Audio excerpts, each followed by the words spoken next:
Welcome back to Inside Business on Bloomberg Television. Now, Yell and other so-called Yellow Pages businesses are cutting jobs as the economic downturn hits advertising spend. Now, the industry could come under further pressure. As from today, companies around the world will be able to purchase their own .tel domain name. That'll allow them to publish and control all of their contact details in a universal online directory. The new .tel domain name could spell the end of old-style directory services. Well, the company behind this innovation is Telnic. The chief executive is Kashaya Madavi, and he joins me now. Good morning. Thanks very much for joining us. Thank you for having me. Tell us about this .tel domain idea and why it's such a good one. Well, .tel is probably the biggest innovation since .com. Up until today, domain names have always been about websites. And the big innovation here is that we are removing websites from this equation, and we're allowing businesses and individuals to be able to go and store all of their contact information on the DNS, which is the backbone behind the internet. Now, this has certain advantages in terms of speed, in terms of live data, and it's a perfect tool for communications as it's totally optimized for mobile devices. Who benefits from this? Large businesses, small businesses, individuals? Well, the value proposal is very appealing to a very broad range, because it's a new publishing and discovery platform. So small businesses that don't have a website can have an online presence without having a website. Large corporations can finally extend their brands onto mobile phones which are optimized for the .tel. And individuals that are professional, like real estate agents, will finally be able to be reachable extremely quickly. What's the cost and how do you make money? Well, the cost of this during the general availability phase will be the same as a regular domain. Depending on the registrar, it'll be between $10 and $20 a year.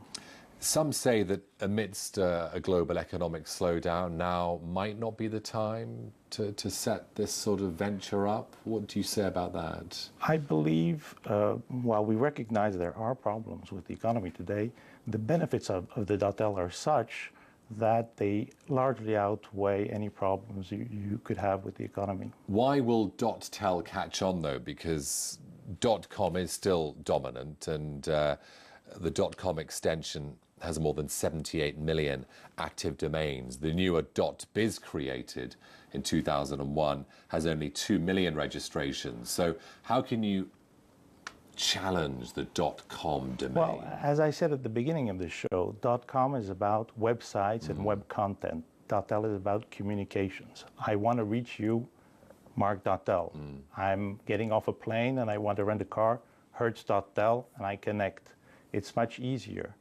The .tel is really for communication purposes and not for web content. How do you get the message out? Because some people might say there's .com or .whatever fatigue. So how do you get the .tel message out there? First of all, by coming to your show and speaking to your auditors. Secondly, we work through ICANN accredited registrars, and we have been educating the distribution channel about this new product.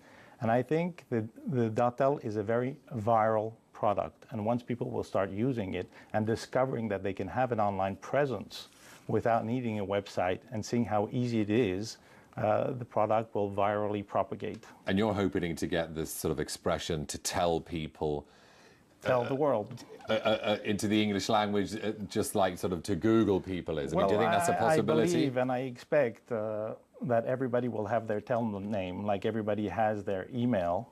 Everybody will be having their tel name in the future, because it is their personal data store on the internet. They take control of their communications. Kashaya, good luck to you. Thank Thanks you very much for coming in today.